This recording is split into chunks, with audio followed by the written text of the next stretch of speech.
পর হাবিয়া নামক জাহান্নামটি কি? আমি বলি নারুন হামিয়া, তা হচ্ছে জ্বলন্ত উত্তপ্ত আগুন। কোরআন মাজিদের অত্র সূরার অত্র আয়াতে প্রমাণিত হয় যে মানুষের পাপ নেকি ওজন হবে। যার পাপ ভারী হবে তার জন্য জাহান্নাম, যার নেকি ভারী হবে তার জন্য জান্নাত, তা স্পষ্ট হয়।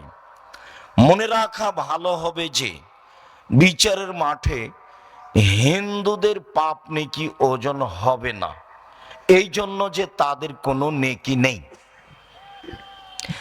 ইহুদিদের পাপ নেকি ওজন হবে না, এই জন্য যে তাদের কোনো নেকি নেই।